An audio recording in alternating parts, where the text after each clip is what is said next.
বন্ধুগণ,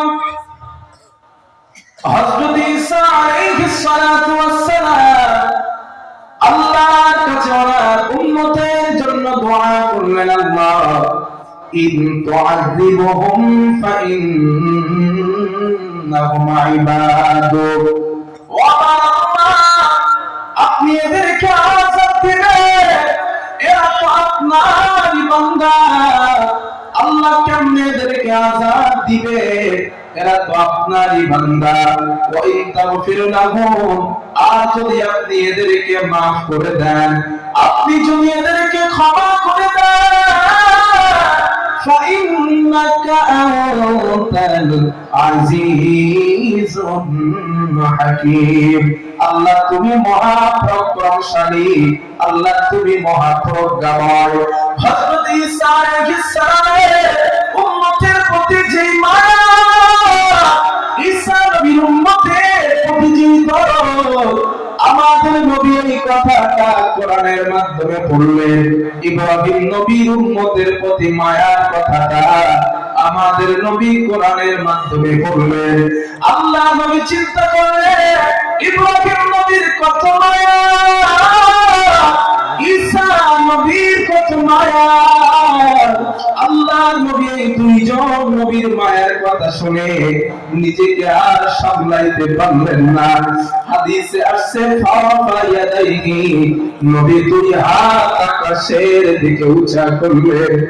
আল্লাহ নবী উঁচা করে উম্মতি, আল্লাহুম্মা উম্মতি উম্মতি ফাবাকা, আল্লাহ নবী উম্মতি উম্মতি বলে কান্না করা শুরু করলেন। আল্লাহ নবী কাঁদেন। আল্লাহ জিবরাইলকে ডাক দিয়ে বলেন, ইয়া জিবরিল ইযহাব ইলা মুহাম্মদ, ও জিবরিল আমার নবীর কাছে যাও, ফাসালহু মা ইউবকিকা, আমার নবীকে গিয়ে প্রশ্ন করবা আমার নবী কেন কাঁদে, আমার নবীর কান্নার কারণ কি, আমার নবীর কাছে তুমি জিজ্ঞাসা করবা। হযরত জিবরাইল আল্লাহর হাবিবের কাছে আসলেন। আসার পর আল্লাহ নবীকে প্রশ্ন করলেন, ইয়া রাসূলুল্লাহ আপনি কেন কান্না করেন, আপনার কান্না করার কারণ কি? আল্লাহর নবী বলেন, জিবরিল ইব্রাহিম নবীর উম্মতের প্রতি কত মায়া, ঈসা নবীর উম্মতের প্রতি কত মায়া,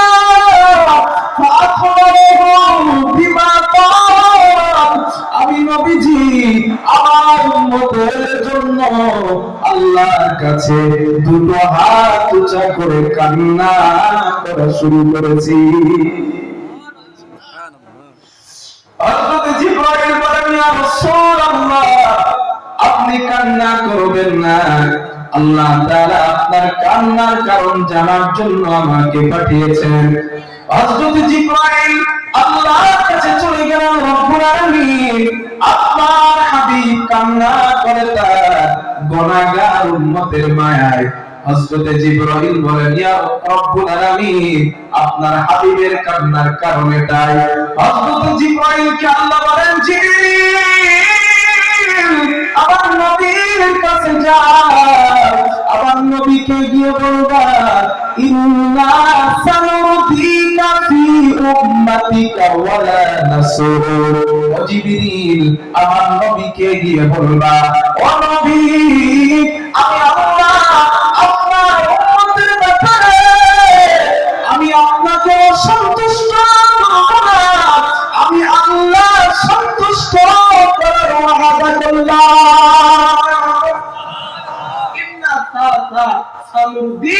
অবশ্যই নবী আমি আল্লাহ আপনারা সন্তুষ্ট করবই।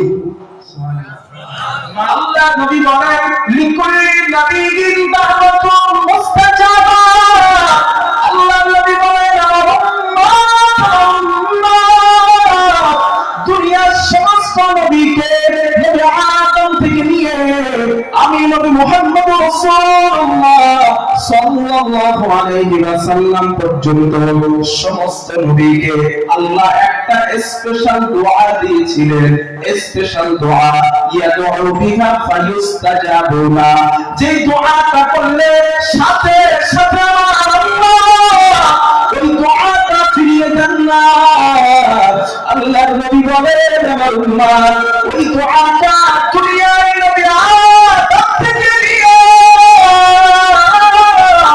সমস্ত নবীরা ওই দোয়াটা দুনিয়ায় করে ফেলেছে, সমস্ত নবীরা দুনিয়াতে ওই দোয়াটা করেছে, কিন্তু আমি নবীজি ওই দোয়াটা দুনিয়ার জমিনে করি নাই।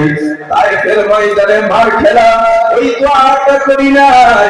উহুদের ময়দানে মাথায় লোহার হেলমেট ঢোকালাম, এরপরেও দোয়াটা করি নাই।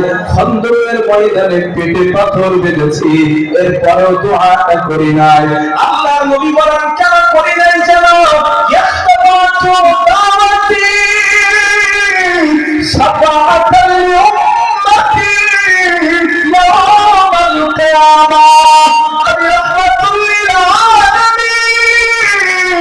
ওই দোয়াটা হাসরে আমার উম্মত যখন বিপদে পড়ে যাবে, আমি নবী আল্লাহকে বলবো আল্লাহ আপনার ওয়াদা অনুযায়ী আপনার দোয়াটা কবুল করে আমার উম্মতের ব্যাপারে সুপারিশের অনুমতি আমারে দিয়ে দেন। জোরে জোরে বলেন সুবহানাল্লাহ। লিল্লাহি তাকবীর। কষ্ট পেয়েছি, ধৈর্য ধরেছি, দুনিয়ায় হাজারো মুসিবতের সম্মুখীন আমি রাসূল হয়েছি, এরপরও দোয়াটা করি নাই। কেন? উম্মত তোমাদের চিন্তা করেই। عن أنس بن مالك رضي الله تعالى عنه قال الله النبي صحابة أنس بن مالك رضي الله تعالى عنه بابا تريبين حدثنا محمد صلى الله عليه وسلم رسول الله صلى الله عليه وسلم فرمنا الله النبي বলেন إذا كان يوم القيامة ماذا الناس بعضهم إلى بعض। আল্লাহ নবী বলেন ও আমার সাহাবারা শোনো, হাসরের ময়দানে মানুষগুলা পাগলের মতো দৌড়াতে দৌড়াতে ফায়াতুনা আদম আলাইহিস সালাম, নবী আদমের কাছে ছুটে যাবেন। নবী আদমের কাছে যাওয়ার পর নবী আদম আলাইহিস সালাম কে বলবেন ফায়াকুলুনা ইশফা'লানা ইলা রাব্বি, ও পয়গম্বর আদম আপনি আমাদের জন্য আল্লাহর কাছে একটু সুপারিশ করেন। হাসরের ময়দানের আযাব আমরা সইতে পারি না, আপনি আমাদের জন্য আল্লাহর কাছে একটু সুপারিশ করেন। নবী আদম আলাইহিস সালাম জবাব দিবেন হাসরবাসীরা ফায়াকুলু লাস্তু লাহা, আমি আদম ওই কাজের যোগ্য না। ওয়ালাকিন আলাইকুম বিইব্রাহিম আলাইহিস সালাম, তোমরা নবী ইব্রাহিমের কাছে যাও, তোমাদের জন্য আল্লাহর সামনে কথা বলতে পারবে। তোমরা নবী ইব্রাহিমের কাছে যাও। আল্লাহর নবী বলেন সাহাবারা শোনো, হাসরবাসীরা ইব্রাহিম নবীর কাছে দৌড়ে যাবে। ও পয়গম্বর ইব্রাহিম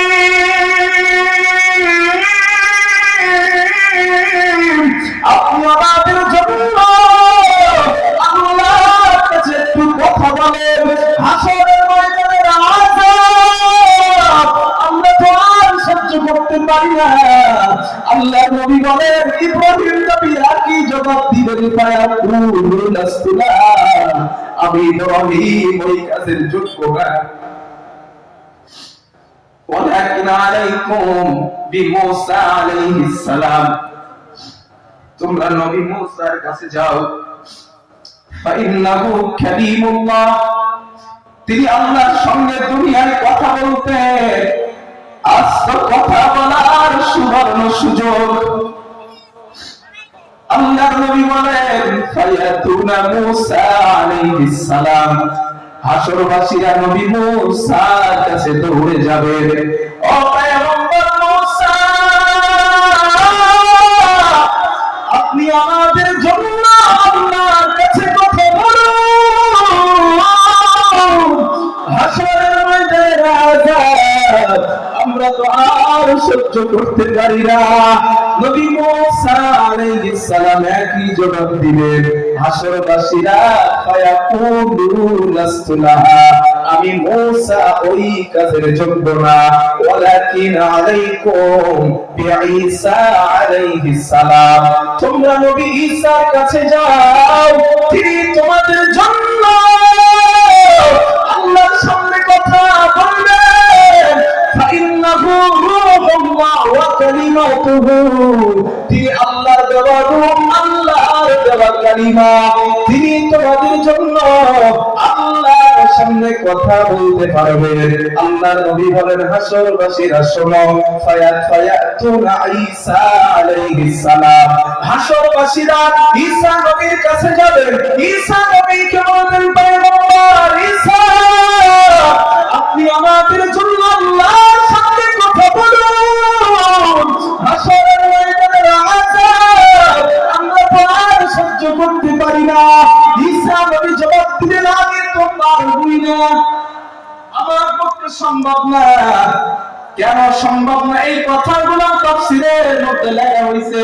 প্রত্যেক নবী বলবেন আমি পারবো না, তার পিছনে কারণটা কি, এই কারণ তাফসীরের মধ্যে লেখা হয়েছে। তবে অন্য হাদিসের মধ্যে আল্লাহর নবী বলেন, ও আমার সাহাবারা শোনো, আদম নবীর মুখের ভাষা হবে নাফসি, ঈসা নবীর মুখের ভাষা হবে নাফসি, দাউদ নবীর মুখের ভাষা হবে নাফসি, আমি নিজে আল্লাহর নবী বলেন ওই হাসরের ময়দানে ঈসা নবী তার মা মারিয়াম আলাইহিস সালাম কেউ চিনতে পারবে না। এতটা কঠিন ওই ময়দান। তবে আল্লাহর নবী বলেন, সাহাবারা শোনো, ঈসা নবীর কাছে যখন যাবে, ঈসা নবী একটা কথা বলবেন, আমি তোমাদেরকে একটা সাজেশন দিই, ওয়ালাকিন আলাইকুম বিমুহাম্মাদিন সাল্লাল্লাহু আলাইহি ওয়াসাল্লাম। আর আল্লাহর সামনে কেবলমাত্র শুধুমাত্র একমাত্র যিনি কথা বলতে পারবেন, আব্দুল্লাহ লাল আমিনের গোলাম, আখিরি জামানার পয়গম্বর নবী মুহাম্মদুর রাসূলুল্লাহ সাল্লাল্লাহু আলাইহি ওয়াসাল্লাম, তিনি আল্লাহর সামনে আজ তোমাদের জন্য কথা বলতে পারবে। ও আমার ও হাসরবাসীরা, তোমরা নবী মুহাম্মাদের কাছে যাও। আল্লাহ নবী বলেন, সাহাবারা শোনো, ফায়াতুনি ফায়াকুল, হাসরবাসীরা আমি নবী আমার কাছে আসবে। কিন্তু নবী বলেন, আমি আনা লাহা, আমি তাদের ফেরাবো না, আমি বলবো আমি এই কাজের যোগ্য, আনা লাহা, হ্যাঁ আমি এই কাজের যোগ্য। যে হাসরের মাঠে নবী আদমের ভাষা রাখছি, যে হাসরের মাঠে নবী মুসার ভাষা রাখছি, যে হাসরের মাঠে নবী ঈসার ভাষা রাখছি, সমস্ত নবী উম্মতের ভাষা রাখছি, ওই মাঠে নবী বলবেন আনা লাহা, এই কাজের আমি যোগ্য। সুবহানাল্লাহ, কত পাওয়ারটা! আমার বন্ধুগণ, আল্লাহ নবী বলবেন আনা লাহা, হ্যাঁ যে কাজের জন্য আমি নবী যোগ্য। আল্লাহ নবী বলেন, সাহাবারা শোনো, হাসরবাসীরা আমি নবী আমার কাছে যখন আসবে, আমি তাদেরকে বলবো চলো না আল্লাহর সামনে যাও, আল্লাহর সামনে কথা বলবো। নবী বলেন, আল্লাহর সামনে আমি কথা বলার জন্য যাব, কিন্তু আমার আল্লাহ হাসরের ময়দানে আমাকে স্পেশাল কিছু কালিমা, স্পেশাল কিছু বাক্য আমাকে শেখাবেন। তবে সাহাবারা শোনো, লা ইয়াহজুরুনিল আন, ওই বাক্যগুলো আমি নবী আজও জানি না। ওই দিন কি আল্লাহ শেখাবেন? ওই বাক্যগুলো আমি নবী আজও জানি না, তবে হাসরের ময়দানে আমার আল্লাহ ওই বাক্যগুলো আমাকে শেখাবেন। আল্লাহ নবী বলেন, সাহাবারা ওই বাক্য শেখানোর পর আহমাদাহু বিদিল বাক্যের মাধ্যমে আল্লাহর প্রশংসা করতে থাকবো। ওয়াখিরু লাহু সাজিদা, আমি নবী সিজদায় পড়ে যাব। আল্লাহ নবী বলেন আমি সিজদায় পড়ে যাবার পর ফায়ুকালু, আমাকে বলা হবে ইয়া মুহাম্মদ, হে মুহাম্মদ, ইরফা রাসাকা, মুহাম্মদ তোমার মাথা উঠাও, ওয়াকুল বলো ইসমা লাকা, তোমার কথা শোনা হবে, ওয়াসাল তুতা, তুমি যা চাও আজ তোমাকে তাই দেওয়া হবে, ওয়াসফা তুশফা, তুমি কারো জন্য যদি সুপারিশ করতে চাও আমি আল্লাহকে বলো সুপারিশ করার অনুমতি দেওয়া হবে। লিল্লাহি তাকবীর। বলুন কার জন্য সুপারিশ করতে চান, আমারে বলেন আমি অনুমতি দেব। আয়েশা বলেন আমি রাসূলুল্লাহ সাল্লাল্লাহু আলাইহি ওয়াসাল্লামকে প্রশ্ন করলাম, ইয়া রাসূলুল্লাহ, উহুদের ময়দানে আপনি যতটা কষ্ট পেয়েছেন এমন কষ্ট আপনি কি আর জীবনে কখনো পেয়েছেন নাকি? আল্লাহর নবী বলেন, আয়েশা, আমি উহুদের ময়দানে যতটা কষ্ট পেয়েছি এর থেকে অনেক কষ্ট একটা সময় আমি নবীজি আমার জীবন থেকে অতিবাহিত হয়ে গিয়েছে। আল্লাহর হাবিব বলেন, আয়েশা, তায়েফের উহুদের ময়দানে আমি মার খেয়েছিলাম, আমার লোহার হেলমেট মাথায় ঢুকেছিল, এই কথাটাও সত্য, আমার দন্ত শহীদ হয়েছে, এই কথাটাও সত্য। তবে আয়েশা, তোমার বাবা আবু বকরকে আমার পাশে পেয়েছিলাম, আমার সাহাবা তালহাকে আমার সামনে ঢালের মতো পেয়েছিলাম, কিন্তু এমন একটা সময় আমি নবীজি আমার জীবন থেকে চলে গিয়েছে, যেই দিনটার কথা আমি আমি নবী আজ ভুলে যাই না। আল্লাহর নবী বলেন, আম্মা জান আয়েশা বলেন, হুজুর ওইটা কোন দিন?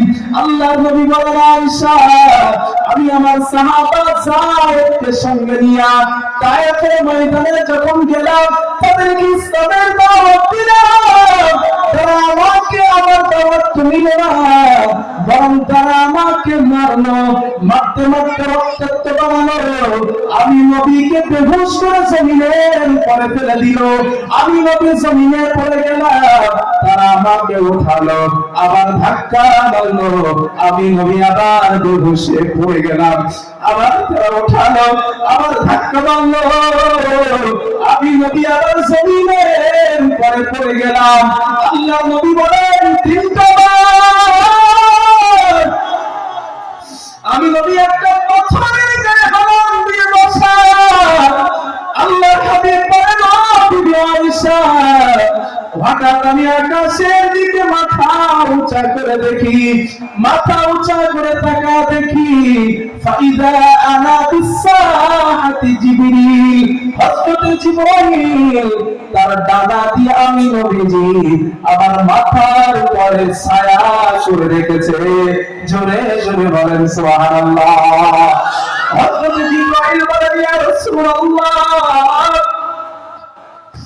ইন্নাল্লাহা قد بعث قبل قومك لك وما ردوا إليك يا رسول الله, আপনার কওম আপনাকে যে মেরেছে, আপনাকে কষ্ট দিয়েছে, আপনার উপরে জুলুম করেছে, আমার আল্লাহ সবগুলা শুনেছেন, আল্লাহ সবগুলা দেখেছেন।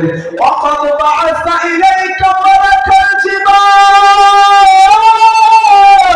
হুজুর এই টাকা দেখুন, পাহাড়ের ফেরেশতা আল্লাহ আমার সঙ্গে পাঠিয়ে দিয়েছেন, লিতামুরাহু বিমা শিতা ফীহিম, হুজুর আপনি তাদেরকে যে অনুমতি দিবেন আপনার অনুমতি তারা পালন করতে রাজি। আল্লাহ নবী বলেন, জিবরিল, আমি নবী কি অনুমতি তাদেরকে দেব? হযরত জিবরাইল বলেন, ইয়া রাসূলুল্লাহ, আপনি একবার অনুমতি দিন, আপনি তাদেরকে অর্ডার দিন।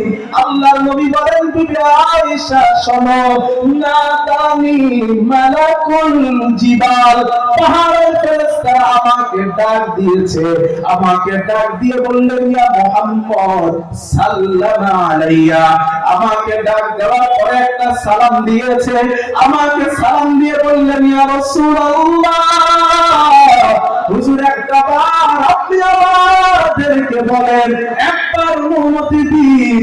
আল্লাহর নবী বলেন কি অনুমতি তোমরা চাও?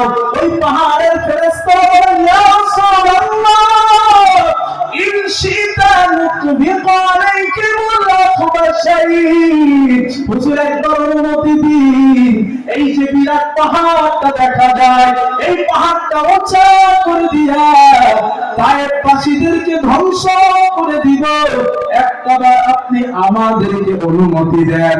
আল্লাহর নবী বলেন লা বাল আরজু আইয়ুখরিজাল্লাহু মিন আসলাবিহিম মান ইয়াবুদুল্লাহ ওয়াহদাহু লা ইউশরিকু বিহি শাইআ।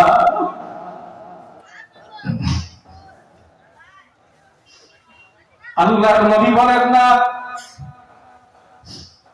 আমি নবী তোমাদের অনুমতি দেব না, কারণ আমার মনে বিশ্বাস এদের ঔরস থেকে যেই সন্তান দুনিয়াতে আসবে ওরা একদিন ইসলামের কলেমা পড়ে মুসলমান হয়ে যাবে। আজ যদি তোমরা তাদের মেরে ফেলো, আজ যদি তোমরা তাদেরকে ধ্বংস করো, আমি নবী কার কাছে পৌঁছাবো? লা ইলাহা ইল্লাল্লাহ মুহাম্মাদুর রাসূলুল্লাহ, এই দাওয়াত আমি কারে দিব? একবার চিন্তা করেন, আসামের মুসলমান যেই নবী 3 দিনের ক্ষুধার্ত ছিলেন তায়েফের মাঠে, যেই রাসূলকে মারতে মারতে 3টা বার বেহুশ করেছে যারা, যেই নবীকে মারতে মারতে সমস্ত শরীরে রক্তাক্ত বানিয়েছে যারা, হযরতে যায়েদ বলেন আমার মাথার পাগড়ি খুলে নবীজির গায়ের রক্তগুলো মুছতেছিলাম, এক পর্যায়ে আমার পাগড়িতে রক্ত টানার মতো শক্তি পাগড়ির নাই, এত পরিমাণে রক্ত আল্লাহর হাবিবের শরীর থেকে বার হয়েছে। অন্য হাদিসের মধ্যে আম্মা জান আয়েশা সিদ্দিকা রাদিয়াল্লাহু তাআলা আনহা থেকে একটা বর্ণনা এসেছে। আম্মা জান আয়েশা বলেন আমি একদিন রাতের বেলা নবীজির ঘরের মধ্যে খালি গায়ে নবীজির চেহারা দেখছিলাম, দেখি নবীজির চেহারায় কিছু কিছু জায়গায় ছোট ছোট বসন্তের কালো কালো দাগ, ছোট ছোট কালো কালো দাগ। আমি নবীরে জিজ্ঞাসা করলাম হুজুর আপনার কি ছোটবেলায় বসন্ত হয়েছিল?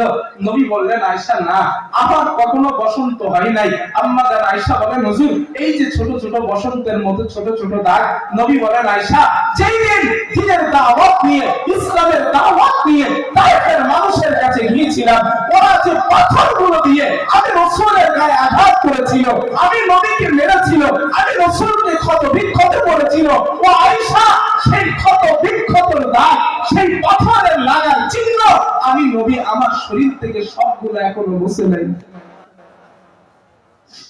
আমি হাদিসগুলো পড়ার পরে চিন্তা করছি যে যেই নবী, এখানে ওলামায়ে কেরাম আছেন, শামায়েলে তিরমিজির মধ্যে নবীজির শারীরিক স্ট্রাকচারের বর্ণনা দেওয়া হয়েছে, কত সুন্দর তিনি ছিলেন। সেই হাবিব আম্মা জান আয়েশা বলেন যে মিশরের নারীগুলা ইউসুফ নবীকে দেখে লেবু ফল কাটতে কাটতে আঙ্গুল কেটেছিল, ওই নারীগুলা যদি আমার হাবিবকে দেখতো আঙ্গুল কাটতে কাটতে কলিজা কেটে ফেলতো। এত সুন্দর বর্ণনা যে নবীর বিবিরা করেছেন। আর হাদিসের মধ্যে নবীর নখ থেকে নিয়ে মাথার চুলের পরিপূর্ণ বর্ণনা দেওয়া হয়েছে। এত সুন্দর চেহারার মানুষকে তারা পাথর মারলো কেমনে? আমি এই চিন্তা করছি কত নিষ্ঠুর হলে পড়ে, কত কঠোর হৃদয়ের মানুষ হলে পড়ে এমন শারীরিক কাঠামোর মানুষকে তারা মারে। প্রিয় ভাই, এত মারা যারা মানলেন সেই কওমের জন্য নবী আল্লাহর কাছে দোয়া করলেন, আল্লাহুম্মা গফিরলি কওমি ফাইন্নাহু লা ইয়ালামুন। ও আমার মাবুদ, আমার কওম বোঝে না আমি তোমার নবী, আমার কওম না বুঝে আমারে মেরেছে আল্লাহ, তাদের বিরুদ্ধে আপনার কাছে কোনো অভিযোগ নাই, আল্লাহ তুমি এদেরকে maaf করে দাও। আম্মা জান আয়েশা বলে আমি মাঝে মাঝে রাসূলুল্লাহ সাল্লাল্লাহু আলাইহি ওয়াসাল্লামকে মাঝে মাঝে দেখতাম নবীজির মেজাজটা অনেক ভালো, আল্লাহর নবীর মুখটা অনেক ভালো, আল্লাহর নবী ঠান্ডা মেজাজে আছেন, নবীজি হাসি খুশি অবস্থায় আছে। আম্মা জান আয়েশা বলেন আমি আল্লাহর হাবিবের কাছে গেলাম। নবীজির কাছে যাওয়ার পর আমি আল্লাহর রাসূলকে বললাম, ইয়া রাসূলুল্লাহ ইয়া আল্লাহ লি, হুজুর আপনি আমার জন্য আল্লাহর কাছে দোয়া করেন। আল্লাহর নবী দোয়া করলেন, আল্লাহুম্মা গফিরলি আয়েশা, আল্লাহ আপনি আয়েশাকে মাফ করে দিন। মা তাকাদ্দামা মিন যামবিকা ওয়া লা তাআখার, আয়েশার আগের গুনাহ পরের গুনাহ আপনি মাফ করে দেন। ওয়া মা আ'লানাত মা আসররাত মা আসররাত ওয়া মা আ'লানাত, আয়েশার আগের গুনাহ পরের গুনাহ সামনের গুনাহ পিছনের গুনাহ আল্লাহ আপনি সব গুনাহ মাফ করে দিন। আম্মা জান আয়েশা বলেন রাসূলুল্লাহ সাল্লাল্লাহু আলাইহি ওয়াসাল্লাম আমার জন্য এমন একটা দোয়া করলেন, ফাতাইকা, আমার হাসি পেয়ে যায়। সুবহানাল্লাহ, এমন দোয়া করছেন ফাতাইকা, আমার হাসি পেয়ে গেছে। আল্লাহর নবী বলেন আয়েশা আমি যখন তোমার জন্য দোয়া করি, আমি যখন তোমার জন্য দোয়া করি তোমার কি বড্ড আনন্দ লাগে, তোমার কি বড্ড খুশি লাগে। আম্মা জান আয়েশা বলেন ইয়া রাসূলুল্লাহ আপনি যার জন্য দোয়া করবেন তারই তো আনন্দ লাগবে, কারণ আপনি তো একজন বিশ্ব নবী, ঠিক না? আল্লাহর নবী যে কথাটা বললেন, ও সারা যুবক এই কথাটা সারা জীবন মুখস্থ রাখবে। আল্লাহর নবী বলেন আয়েশা আমি তোমার জন্য দোয়া করলাম, তোমার বড্ড আনন্দ লাগলো, তবে বিবি আয়েশা শোনো, ইন্নাহা লাতুআই লিউম্মতি ফি কুল্লি সালাত, আমি নবীজি যতবার নামাজ পড়ি আর যতবার আল্লাহর কাছে দোয়া করি তোমার জন্য যেই দোয়াটা করলাম ওই সেম দোয়াটা, একই দোয়াটা আমি নবী আমার গুনাহগার উম্মতদের জন্য করি। عن عبد الله بن عباس رضي الله تعالى عنه قال আল্লাহর নবীর সাহাবা আব্দুল্লাহ ইবনে আব্বাস রাদিয়াল্লাহু তাআলা আনহু বর্ণনা তিনি বলেন খারাজা আলাইহিন নবী সাল্লাল্লাহু আলাইহি ওয়াসাল্লাম ইয়াওমান, আল্লাহর নবী একদিন আমাদের মাঝে আসলেন। নবীজি আসার পর আমাদেরকে বললেন সাহাবারা উরিদাত আলাইহিল উমাম, দুনিয়ার সমস্ত উম্মত এবং নবীকে আমি নবীজি আমার সামনে হাজির করা হয়। আল্লাহ নবী বলেন ফাজারান নবিয়্যু ইয়ামুরু মা'হু রাজুলান, আল্লাহ নবী বলেন সাহাবারা আমি নবীজি আমার সামনে দিয়ে একজন নবী হেঁটে যায়। হাদিসটা মন দিয়ে শুনেন। আল্লাহ নবী বলেন আমার সামনে দিয়ে একজন নবী হেঁটে যায়, তার সঙ্গে উম্মত মাত্র একজন, নবী একজন উম্মত একজন। আল্লাহ নবী বলেন ওয়ান্নাবী, আমি দেখলাম আর একজন নবী আমার সামনে দিয়ে হেঁটে যায়। আল্লাহ নবী বলেন মা'হু রাজুলান, তার সঙ্গে উম্মত মাত্র দুইটা। আল্লাহ নবী বলেন ওয়ান্নাবী, আমি দেখলাম আর একজন নবী আমার সামনে দিয়ে হেঁটে যায়, তার সঙ্গে উম্মতের একটা দল। প্রথম নবীর সঙ্গে উম্মত কয়টা ছিল? জোরে বল। 2 নম্বর নবীর সঙ্গে উম্মত কয়টা ছিল? 3 নম্বর নবীর সঙ্গে উম্মতের একটা দল। এবার আল্লাহ নবী কি বলে দেখেন, আল্লাহ নবী বলেন রাআইতু, আমি নবী হঠাৎ তাকালাম, আমি নবী তাকানোর পর সাউদান কাসীরান সাত্তাল উফুক, আল্লাহ নবী বলেন আমি তাকানোর পর বিরাট বড় উম্মতের একটা দল দেখতে পেলাম, একটা জামাত দেখতে পেলাম। আল্লাহ নবী বলেন আমি মনে মনে বললাম ফারাজাতু আন ইয়াকুনা মিন উম্মতি, এই উম্মতগুলো যদি আমার হতো কতই না ভালো হতো। নবী বলেন আমি মনে মনে বললাম, কিন্তু না, আল্লাহর পক্ষ থেকে বলা হলো নবী এই উম্মতগুলো আপনার না, এগুলো মুসা নবীর উম্মত।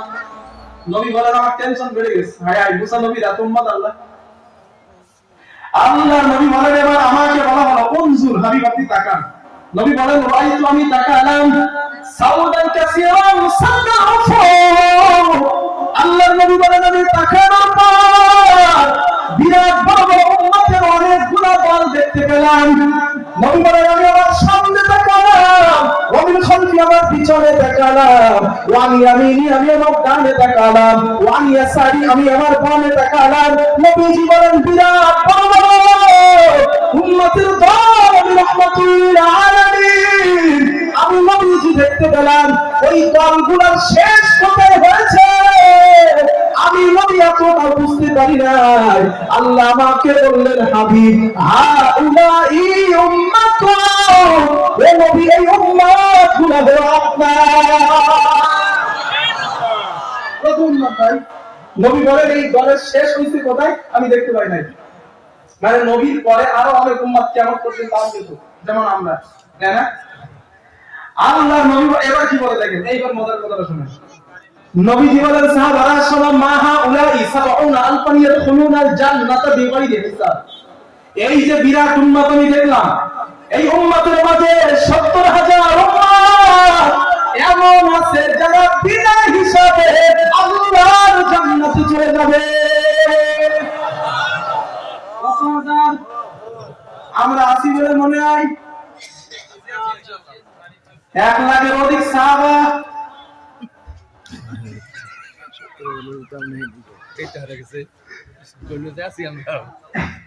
১ লাখের উপরে সাহাবা, নবী সাহাবায়ে আলমান বলছেন ৭০,০০০।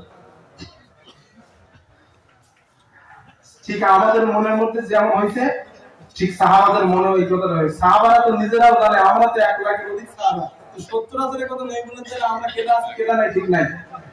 হাদিসে স্পষ্ট আসছে ফাযালাকা আসহাবুন নবী সাল্লাল্লাহু আলাইহি ওয়াসাল্লাম, সাহাবারা একজন আরেকজনের সঙ্গে আলোচনা শুরু করেন। ও বলে তুমি আমি না, ও বলে আমি না, ও বলে তুমি, ও বলে আমি না। এইভাবে করতে করতে এক পর্যায়ে সাহাবারা বলছে উলিদ না বিশিরকি, আমাদের জন্ম শিরিক অবস্থায়, ওই উম্মত মনে হয় আমরা না। আল্লাহ রে কি কথা বলে চিন্তা করেন। আর আমরা এমন ভাবলে চলি মনে হয় আমরা জান্নাতের ফাঁসকা পেরেছি, ঠিক না? সাহাবাদের মুখের কথা ওলামায়ে কেরামদের জিজ্ঞাসা করেন, স্পষ্ট হাদিসে লেখা হয়েছে সাহাবায়ে কেরাম স্পষ্ট বলেছেন উলিদ না বিশিরকি, আমাদের জন্ম শিরকি অবস্থায়, আমরা মনে হয় হুজুর ওই উম্মত না। কত কত কত ভয় তাদের মনে। আর আমরা 2 রাকাত নামাজ ঠিক করে পড়তে পারলে আরেকজনকে ভুল করি, তুই জানিস আমার মতন হাজী সাহেব আমার মতন পাকা ইমানদার আসামি নিয়ে একটা ফেরেশতা হলো মরে দেখ বেটা গ্রাম পেটাই দেখি। এত সহজ না? রাসূলুল্লাহ সাল্লাল্লাহু আলাইহি ওয়াসাল্লাম বললেন সাহাবারা তোমাদের জন্ম শিরক অবস্থায় হইলে কি হবে, তোমরা তো আমার সাহাবা। সুবহানাল্লাহ। হ্যাঁ, হযরত আলী রাদিয়াল্লাহু আনহু যখন মুশরিক ছিলেন, এটা হাদিসের মধ্যে প্রমাণিত, আবু তালেব জাহান্নামে যাবে না, এটাও তো হাদিসে আছে। নবীজি ইন্তেকালের সময় ওর ওনার মাথার কাছে বসা, নবী বললেন ইল্লাল্লাহ কালিমাতান আশহাদ লাকা বিহা ইনদাল্লাহ। ও চাচা আপনি তো মারা যাচ্ছেন, একবার কালেমা পড়ে, কালেমাতান মাররাতান ওয়াহিদাতান, একবার কালেমা পড়ে মারা যান, আমি নবী মুহাম্মদ কিয়ামতের দিন আপনার ঈমানের পক্ষে আল্লাহর কাছে সাক্ষী দেব। আবু তালেব কথা নাই, ওনার শেষ কথা ছিল কি, এটা হাদিসে আসছে ওয়াকানা আখিরু মা কাল্লামাহুম ওয়া আলা মিল্লাতি আব্দুল মুত্তালিব। ও ভাতিজা মুহাম্মদ আমি তোমার কালিমা নিলাম না, আমি আমার আব্বা আব্দুল মুত্তালিবের ধর্মের উপরেই আছি। এই কথা বলে মারা যায়। এখন যে নবীর কালিমা নাই না সে তো মুশরিক, সে তো জাহান্নামে যাবে, ঠিক তো? তাহলে আবু তালেব নবীজির চাচা, আর শুধু চাচা না আলী রাদিয়াল্লাহু আনহুর বাপ, সে কাফের মুশরিক অবস্থায় বসতেন। তাহলে সাহাবারা বলেছেন হযরত ওমর রাদিয়াল্লাহু আনহুর বাপ ফাতওয়া তো কাফের।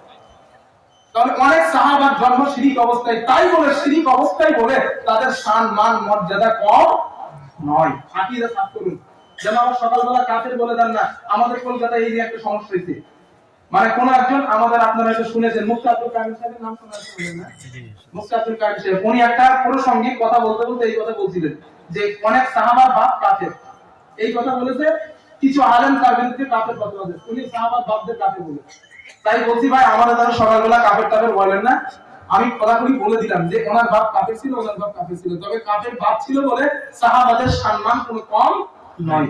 আর এটা সাহাবারা নিজেরাও হাদিসে বলছে মুরিদ না ফি শিরকি, আমাদের জন্ম শিরক অবস্থায় আমরা ওই উম্মতের মধ্যে না। নবী বলেন বিষয়টা এমন না, বিষয়টা হলো চারটা গুণ যার মধ্যে থাকবে সে বিনা হিসাবে জান্নাতে যাবে। সুবহানাল্লাহ। সে 70,000 হইতে পারে, 70,000-এর বেশিও হইতে পারে, মূল বিষয় হলো চারটা গুণ। এই চারটা গুণ আমি আপনাদের দিয়ে স্টেজ থেকে বিদায় নেব। আমি চাই আমি নিজে আল্লাহ যেন আমার তৌফিক দেন অর্জন করার এবং আপনাদেরকেও দেন, বলেন আমিন। গুণ নাম্বার 1, আল্লাহর নবী বলেন 1 নাম্বার লা ইয়াতাতায়্যারুনা, যারা মঙ্গল অমঙ্গলের কোনো কিছু নির্ণয় করে না। একটা एग्जांपल দেই, ভালো বুঝবেন। সাধারণ মানুষ তো বড় কষ্ট মাশাআল্লাহ। মুদিখানা গেলামাল বলেন না, গেলামালের দোকান আছে না আপনাদের দিকে? গেলামালের দোকানে যাবেন, অনেক দোকানদার আছে, সকালবেলা যাওয়ার পর দোকানদারকে বলবেন ভাই কি ভাবি কি চাচি খালা যা সম্পর্কে হয় আপনার, আমার বাড়িতে 2 জন মেহমান আসছে, আমার কাছে টাকা নাই, 200 টাকার মাল আমার ধার দেন, আমি সন্ধ্যাবেলা বা আগামী কাল টাকাটা দিয়ে দিব। অনেক দোকানদার আছে এই কথা বলে, আমি এখনো নগদে বিক্রি করতে পারি নাই, আমি বাকি দেব না। এই কথা বলে না? যেই ব্যক্তি এই কথা বলে আমি নগদ বিক্রি করি নাই, আমি আগে বাকি দেব না, ওনারে বলবেন তুমি 70,000-এ নাই, তুমি 70,000 থেকে বাড়াই গেছো। কারণ মঙ্গল অমঙ্গলের পার্থক্য সৃষ্টি করেছে। আল্লাহ হাবিব বলেন লা ইয়াতাতায়্যারুনা, যারা মঙ্গল অমঙ্গলের কোনো কিছু নির্ণয় করে না তারা বিনা হিসাবে কই যাবে? জান্নাতে। তাহলে 1 নাম্বার। 2 নাম্বার আল্লাহর নবী বলেন ওয়ালা ইয়াস্তাকুনা, যারা কুফরি কালামে ঝাড়ফুঁক করে না। এগুলো সাধারণ মানুষের মধ্যে পাওয়া যাবে না, তাও আছে কিছু কিছু আমাদের মতো কিছু হুজুর আছে, তবে হাক্কানি যারা আলিম, যারা হাক্কানি আলেম তারা আলহামদুলিল্লাহ এটা করে না। তবে যারা নিজের বড়ত্ব প্রকাশ করতে যায়, মানে ফুদায় কাজ হয় না, সূরা ফাতিহা পড়ে ফুদায় কাজ হয় না, সূরা ফালাক নাস পড়ে ফুদায় কাজ হবে কি? নামাজই তো পড়ে না ঠিকমতো, তো কাজ হবে কি? এখন যখন কাজ হয় না, এখন নিজের গতি ঠিক রাখার জন্য ফেরাউনের নাম পড়ে ফুদায়, ইবলিস শয়তানের নাম পড়ে ফুদায়, আর কুফরি কালামে কাজ বেশি হয়, তাই না হুজুর? কুফরি কালামে কাজটা বেশি হয়। তো কুফরি কালাম যারা করে, ঝাড়ফুঁক করে, নবীজি বলেন ওরাও বিনা হিসাবে জান্নাতে যাবে না। 3 নাম্বার ওয়ালা ইয়াক্তাবুনা, যুবক এবার হাতে জামার হাতা কোটাও একটু দেখি। ওয়ালা ইয়াক্তাবুনা, যারা লোহা গরম করে গায়ে সেক দেয় না, মানে হাতে ট্যাটু করে না। ট্যাটু আছে কার হাতে? কারণ নেই, সব তো আল্লাহর ওলি। নাই না? আলহামদুলিল্লাহ, যাক আমি ওয়াজ করে সাকসেস। ট্যাটু করবেন না জীবনে। ট্যাটু যদি করেন, আমি আপনাদের আসামের লোকের কাছে বলবো আপনি মরে যাবার পরে আপনার কুত্তার মতন যেন মাটি দেন। জানাজারও দরকার নাই, গোসলেরও দরকার নাই, কারণ আপনার জানাজা গোসলের কোনো প্রয়োজন নাই। যদি বলেন কেন নাই, এখানে ওলামায়ে কেরাম আছে, আমি কথাটা বলি এনাদের সামনে, আপনারা একটু শোনেন। আপনি হাতে ট্যাটু করলেন, হাতে ট্যাটু করলে এই লোমের গোড়া স্পট পড়বে না পড়বে না? আরে জোরে বলেন না কেন? পড়বে তো। এখন হাতের লোমের গোড়ায় যদি স্পট পড়ে, গোসলের যে 3টে ফরজ আছে, 3টে ফরজের মধ্যে সমস্ত শরীর ধৌত করা ফরজ না নফল? জোরে বলেন। এখন স্ত্রীর পাশে রাত্রি ছিলেন, সকালবেলা গোসল ফরজ গোসল করবেন, এখন ট্যাটু করার কারণে এই লোমের গোড়ায় পানি যাবে না, ফরজ গোসল হবে? জোরে বলেন। ফরজ গোসল না হইলে উযু হবে? উযু না হইলে নামাজ হবে? কত আলমগীর খুলে দেখেন, বিনা উযুতে ইচ্ছাকৃত, ভুল বলছেন না, বিনা উযুতে ইচ্ছাকৃত যদি কোনো ব্যক্তি নামাজ পড়ে ও কাফের হবে। ভুলবশত না, ইচ্ছাকৃত বিনা উযুতে যদি কেউ নামাজ পড়ে সে কাফের হবে। আর কাফেরের জন্য গোসল নাই, জানাজাও নাই, কুত্তার মতো মাটি দেন তারে। একটু ভারী বলে ফেললাম না, কষ্ট পাইলে মাপ চাই। তবে যুবক পা দুটো ধরে বলি, কেউ যদি মনের ভুলে হাতে ট্যাটু করো, আল্লাহর রাস্তে এখন টেকনিক্যালি যুগ, তুমি এটা তুলে ফেলো, না হলে তোমার কবরে দুঃখ আছে। আল্লাহ কথাগুলো বোঝার তৌফিক দেন, জোরে বলেন আমিন। তাহলে 3 নাম্বার ওয়ালা ইয়াক্তাবুনা, যারা লোহা গরম করে গায়ে সেক দেয় না, হাতে ট্যাটু করে না, ওরাও বিনা হিসাবে কই যাবে? জান্নাতে। আল্লাহর হাবিব বলেন 4 নাম্বার বালহুম ইয়াতাওয়াক্কালুনা আলাল্লাহ, যারা প্রতিটা মুহূর্ত আল্লাহর উপরে তাওয়াক্কুল করে, আল্লাহর উপরে ভরসা করে। মেয়ের বিয়ে হয় না, আল্লাহর উপরে ভরসা করে, মাবুদ আমার মেয়ের বিয়ে হচ্ছে না, তুমি একটা সৎ পত্রের ব্যবস্থা করে দাও। ভরসা আল্লাহর উপরে। বাড়িতে মেহমান আসছে, বাজার করার টাকা নাই, তাহাজ্জুদের নামাজ পড়ে আল্লাহর কাছে চাইছে, মাবুদ আমার বাজার করার টাকা নাই, বাড়িতে কাল মেহমান আসবে, তুমি টাকা ব্যবস্থা করে দাও। আল্লাহ আমার বাবা অসুস্থ, ট্রিটমেন্ট করার মতো টাকা আমার নাই, ও মাবুদ তুমি আমার বাবার ট্রিটমেন্টের সুস্থতা করে দাও, আমার ট্রিটমেন্ট করার টাকা নাই। ও আমার আল্লাহ, আমার বিবি 4 বছর 5 বছর 10 বছর বাচ্চা হয় না। আল্লাহ আমি তোমার কাছে আসছি, তুমি তো সন্তান দেওয়ার মালিক, আল্লাহ তুমি তো মেয়ে দেওয়ার মালিক, তুমি তো ছেলে দেওয়ার মালিক। আল্লাহ আমি তোমার কাছে আসলাম, তুমি আমার একটা ছেলে দাও, তুমি আমার একটা মেয়ে দাও। আল্লাহর কাছে যারা চাইতে পারেন, আল্লাহর উপরে প্রতিটা মুহূর্ত যারা ভরসা করেন, নবী বলেন ওরা বিনা হিসাবে জান্নাতে যাবে। পীর সাহেবের কাছে যায়, যে বলে হুজুর পীর সাহেব হুজুর আমার বড় 10 বছর বাচ্চা হয় না, একটা বাচ্চা দাও। আছে না এমন মুরিদ? আসামে নাই মাশাআল্লাহ, সব আমাদের দিকে। পীর সাহেবের কাছে যায়, যে মান্নত করে খাসি দেয়, মোরগ দেয়, আর বলে পীর সাহেব আমার একটা বড় একটা বাচ্চা দাও। আচ্ছা বলেন ভাই, পীর সাহেব কি বাচ্চা দিতে পারে? হ্যাঁ, কত বড় মানুষ যে এত বড় বেরেন্টাল হয় আমার মাথায় আসে না। আচ্ছা আপনারা একটা এক্সাম্পল দেয়, আপনারা খাজা বাবার মাজারে গেছেন, আজমির খাজা নিঃসন্দেহে আল্লাহর ওলি মানুষ, কোনো সন্দেহ নাই। খাজা আজমির রহমাতুল্লাহ আলাইহির কবর ঘুরতে গিয়ে কবর জিয়ারত করতে গেছেন। এখন ওখানে গিয়ে বললেন খাজা বাবা, আপনাদের আসামের ভাষায় বললেন খাজা বাবা আমার বড় 10 বছর বাচ্চা হয় না, একটা বাচ্চা দাও। আচ্ছা আপনারা বলেন খাজা বাবার ভাষা কি এসএমএস ছিল? কত বলেন এখানে? এসএমএস ছিল না, কি ভাষা ছিল? হয় আরবি না উর্দু। এখন আপনি বলছেন এসএমএস ভাষায়, তাহলে খাজা বাবা আপনার কথা বুঝলো? জোরে বলেন বুঝেছে? যদি না বোঝে আপনার সন্তান দেবে কেমনে? তাহলে 1 নাম্বার ফেল করলেন। 2 নাম্বার, খাজা বাবা কবরে আছে না কোথায় আছে আপনি দেখতে পাইছেন, তাহলে 2 নাম্বার ফেল করলেন। 3 নাম্বার, খাজা বাবা ঘুমোচ্ছে না চেতনা আছে, এটা বুঝলেন? কত বলেন? বুঝতে পারছেন?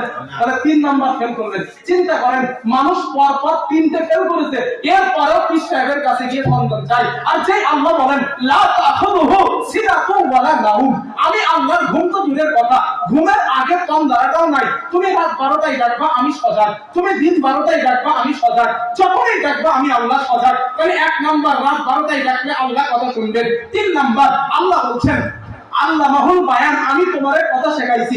ইংরেজি ভাষা শেখানোর মালিক কেডা? বাংলা ভাষা শেখানোর মালিক কেডা? আরবি ভাষা শেখানোর মালিক কে? তাহলে যিনি ভাষা শেখান ওনার কি ভাষা শেখা লাগে? তাহলে উনি সব ভাষা জানেন। তাহলে যে ভাষায় আল্লাহরে ডাকলেন আপনি পাস করলেন, তাহলে 2 নাম্বারেই পাস করছেন। 3 নাম্বার, আল্লাহ বলেন মানুষ ওয়ালাউ তাকু, আমি আল্লাহ তোমার সহার আগের, আরেকটা মনে আসছে না, তোমার সহার আগের নিকটে। তুমি যখনই ডাকো, শুধু তাই না, তুমি যদি মনে মনে আমি আল্লাহরে ডাকো, আমি আল্লাহ এই মনের ভাষাটাও বুঝি, তাহলে 3 নাম্বারেও আপনি পাস করলেন। যেই আল্লাহরে ডাকলেই শোনে, যেই আল্লাহর যেই ভাষা বলেন আল্লাহ বোঝে, যেই আল্লাহ ঘুমান না, ওই আল্লাহর কাছে সন্তান না চায়া পীর সাহেবের কাছে সন্তান চাইতে যান, আপনার মতো ফার্স্ট ক্লাস ইডিয়েট আর দুনিয়ায় আছে বলে আমার মনে হয় না। কিছু করার নাই, এটা সত্য কথা। আর পীর সাহেবের কাছে সন্তান চাইতে যান, আপনার মতন ফার্স্ট ক্লাস মুশরিক আর নাই, আপনি ফার্স্ট ক্লাস মুশরিক। আল্লাহ এইগুলা থেকে আমাদের ইবাদত করেন, বলেন আমিন। আরো জোরে বলেন আমিন। তাহলে 4টে গুণ অর্জন করা সম্ভব হবে। 4 নাম্বার, প্রতিটা মুহূর্ত আল্লাহর উপরে ভরসা করবেন।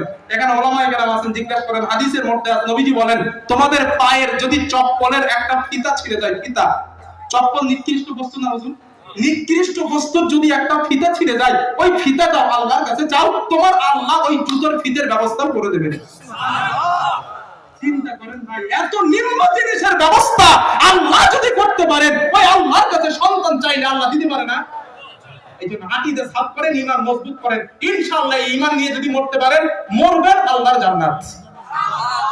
আল্লাহ কথাগুলো আমাদের বোঝার তৌফিক দান করেন, সকলে বলেন আল্লাহুম্মা আমিন। প্রিয় ভাইরা, কারি সাহেবরা এবার আসবে, তার আগে একবার একটু কলেমার জিকির করে নেন। আমার হুজুর সময় দিয়েছিল 15 পর্যন্ত, আমি 20 করে ফেলেছি। একটু জিকির করে এরপরে কারি সাহেব আসবে, একটু জিকির করেন সুবহানাল্লাহ।